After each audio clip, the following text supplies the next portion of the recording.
Welcome to Head Heart Homefront, brought to you by the Barry Robinson Center, the country's leading behavioral health residential treatment center for military kids. I'm your host, Erin Lindstrom, and I'm so glad you're here. The Barry Robinson Center created this interview series to celebrate Military Family Month. We're bringing together mental health leaders to chat about building resiliency and healthy, happy families through the ups and downs of military life. We know military life can be challenging for our kids, and it can also present amazing opportunities. In these conversations, we talk about tips, tools, and techniques to navigate the highs and lows for both you and your children. The conversations have been incredible, and we are so excited to share this episode with you.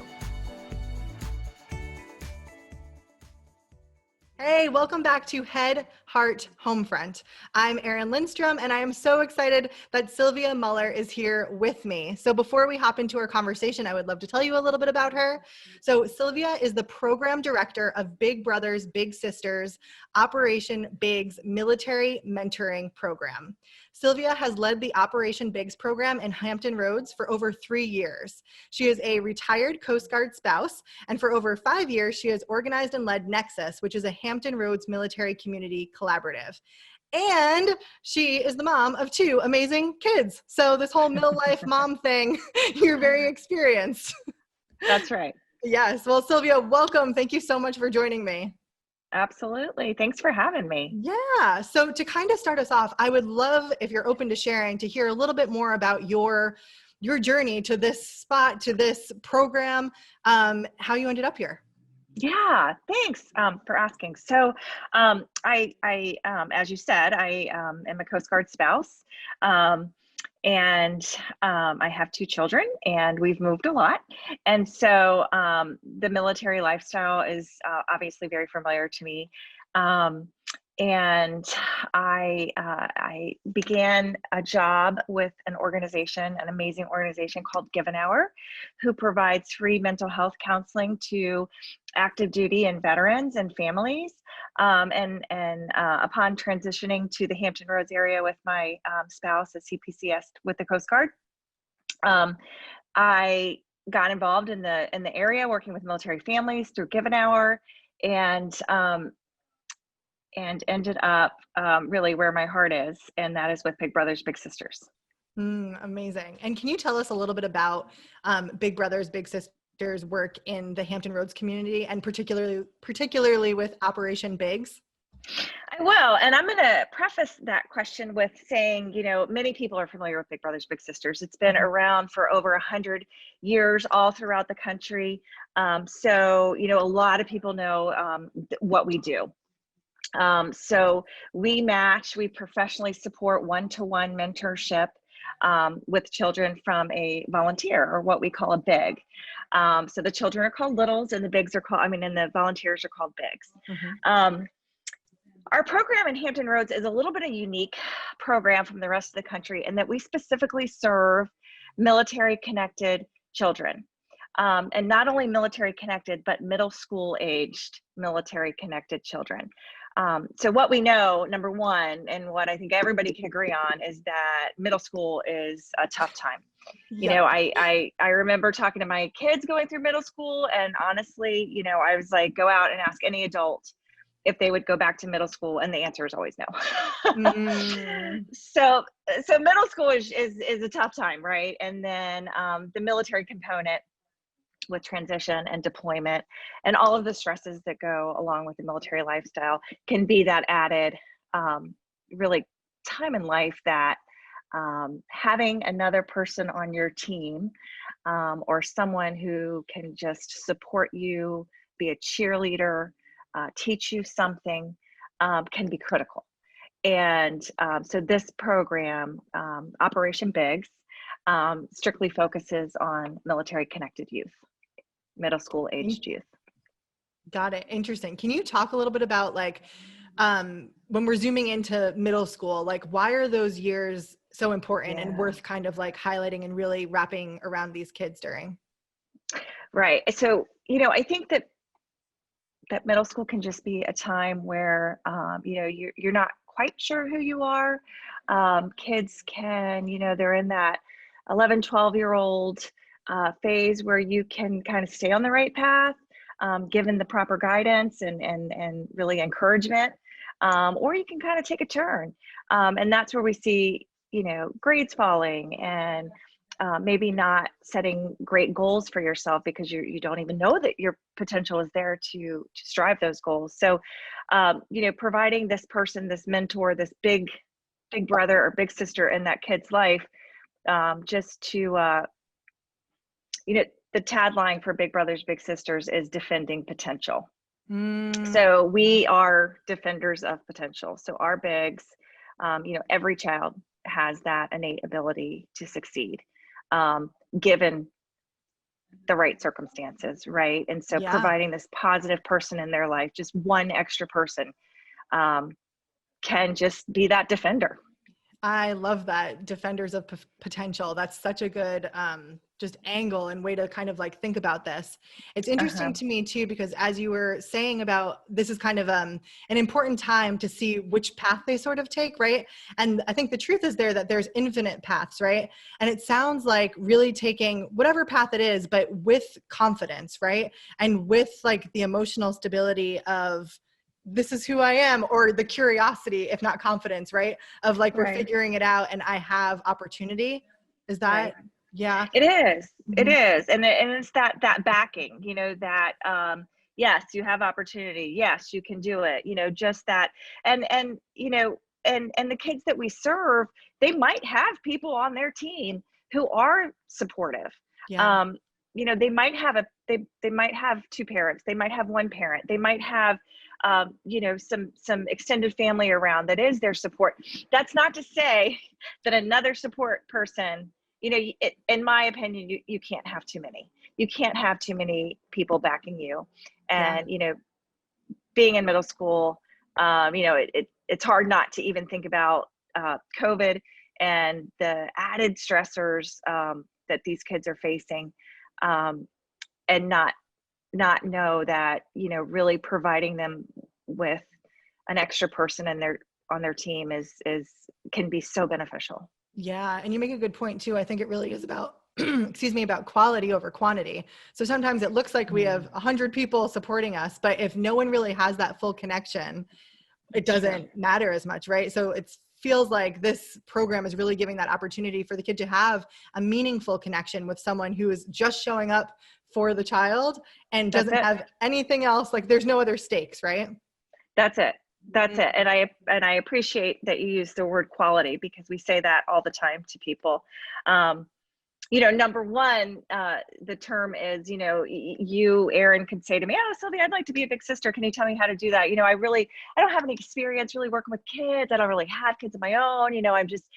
But I'd love to, impact a child positively. Well, the response really is that you are life qualified, simply because you have lived life. And you have had your own experiences, some probably positive, some probably negative, that you are qualified to really just show up for that kid. And so the quality is definitely a word that we use often.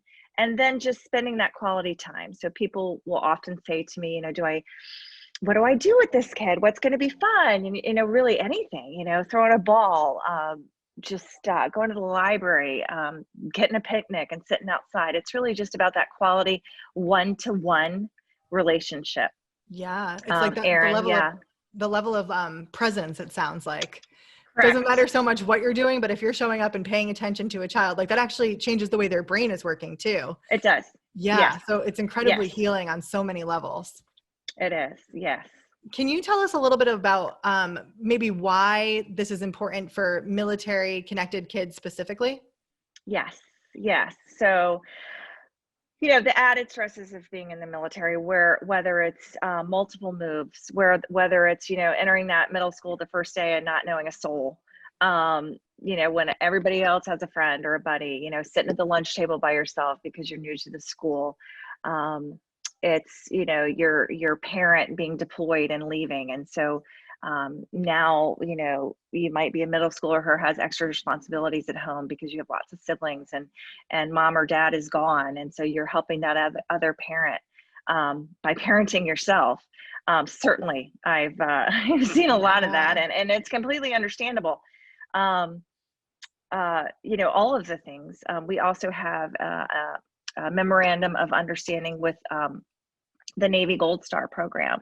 So, a child who has lost a significant other while serving on active duty, whether that is a brother or, a parent, those Gold Star kids, really can benefit from just having another person on their team. Mm-hmm. A big. So we know, Erin, you're also a military spouse and mother, that the military lifestyle just provides an extra layer of but of stuff, Yes. good stuff, but also some stuff that's challenging. And so that big is just that extra person to kind of, whether the big has military experience or not. Lots of them do, lots of them don't, but we can all relate to life changes and life uncertainties. So it's really just being there and being a friend and listening and just being that Yeah. positive person. Yeah, I think we all relate to like the human experience, right? And like there's ups and downs. And when you were saying before, just about like people feeling like maybe they're not experienced, maybe they are experienced, and kind of like weighing whether or not this is something they could do. I always think it's interesting, especially when it comes to like childhood development, because number one, as parents, there's no training. Just Right, like good luck and learn things, right? And then right. also there's this level of like maybe you didn't have the same childhood, but you were a child. You've grown That's up, right. and you That's can right. think about who were your favorite teachers, who was your That's favorite right. neighbor, like who were the Right. people that you connected with Yes. that still Yes. mean something to you. Yes. And so Yes. creating an opportunity like that for your Yes. child is magical. And it doesn't all have to Yeah. come from you, the parent, either. Right. It doesn't. It And doesn't. And you're absolutely right. And I appreciate you saying that so much. You hit the nail on the head. I mean, that is it. yeah, Exactly what you just said. it sounds to me too like it's about building the village. It So is. like we can't do this all by ourselves. And when we are moving, it sounds No, like this is a really incredible program to just start building that village, right? it And I is. think a lot of times as the parent, it's hard to say yes to those things because it's like, oh, Right. I can't even take the time to get to know someone. I'm doing this, this, and this. And Right. what this program really speaks to me anyway around is like taking yourself out of it for a second. When it's just Right. someone who's showing up for your child, right? Like what Right. pressure does that relieve? Just to know that there's another positive force in your life, to know that It not is. everything is on your plate, and to really It's like true. to help nurture them in a different way. I just think it's really beautiful. It is. It is, and Erin too, we spoke about the middle school part, your kids aren't, I don't think as old as Not mine. quite, yeah. But mine have been through middle school and, now they're in high school and, they don't always want to talk to me. Yeah. And if it's my son, and my husband's deployed, there might be some things that my son wouldn't have wanted to discuss with me and didn't have the opportunity to do it with dad because dad was gone, or Mm-hmm. so here's that extra person, same sex matches, Mm-hmm. that they can talk and have that safe person. It's definitely not a counselor. It's really just a friend, Yeah. a friend. That's amazing. So for parents who are maybe listening and like, oh, this sounds good. Like, oh, why didn't I think of this? Are there like next steps they could or should take in order to learn more or take the step of getting a big bro or big sis for their child? Absolutely. So, I mean, there's several ways. The door will not be closed in any way. We have our website. Would you like me to say that? Sure. Yeah. And I'll put it in the show notes so everyone can see there as well. Okay, so it's www.bigbroBigSis.com. And that will, bring you to our page and tell you all about Big Brothers Big Sisters and the awesome work that we do. There is a tab that will specifically talk about Operation Bigs and our Hampton Roads program. And folks can fill out online and the information comes directly to me. I call them. Really, I set up a time. We make intentional matches. So, if that boy is interested in football and baseball and all the sports and being outside, and I'm going to match him with a big brother who has the same interests. Mm-hmm. So we do kind of an interview, a family interview, where we'll go to the home and sit down with mom, dad, or and the child, guardian and the child, and really just kind of get to know the family so that we can match that child with someone that they really enjoy being with. And so really, I mean, that's it. I also have a phone number for our Hampton Roads Operation Bigs program. It's 757-392-5155. So it's 757-392-5155. And folks can call me directly and we set up a time to meet. Awesome. That's beautiful. So question for you on like the more personal side of things, if that's okay. I'm wondering, Of like, course. as someone who's, showing up, and obviously you're doing a job, but it sounds to me, just the way you speak about it, like you really care and you really see like the magic of this. So Yes. I'm just wondering, I appreciate you saying that. Yeah. I'm like, can you tell us about it? Like, why do you care about this? That is so funny. You know what I mean? Like, I I feel will. like there's more. Please share. There is more. This program is absolutely just dear to my heart. Not only have I, worked in it for 3 years. I'll start with this part of the story, but I hear every day how it works and how, I could just be wearing my big brother, big sister name tag in a store and someone will say, oh, my brother had a big brother and I remember. Or the most awesome, I think, story that I heard recently is I had a volunteer come in who wanted to be a big brother. And he is active duty military, doing really well for himself, but he didn't grow up in a great household. He had a lot of trouble growing up. And so at some point in his young life, probably in middle school, someone, either his grandparents or his mom, enrolled him in the Big Brother, Big Sister program. And he got a big brother. I mean, this guy is now, late 20s. So he was telling a story from a very long time ago, but he had a big brother, and he said he remembered meeting with that big brother 2 times. That was it, 2 times. And he remembered what they did that day, and he remembered it having an amazing impact on his life, and that now he wanted to become one himself. And I thought, wow, 2 times. I mean, we asked that Big Brothers and Big Sisters and the family dedicate a year to this, so that big and little are meeting 3 times a month, or preferably every week for 2 to 3 hours. And that's when we see these amazing stories happen. So when I heard him say 2 times, I was like, holy cow, if 2 times impacted him, imagine what a year of someone in your life just having your back would be like, and what that impact would be. So to me, that just kind of, I don't know, that solidified it. But before that, Erin, before that, I was a big sister when I was young. Amazing. I was a big sister, and I had a little sister, Caitlin.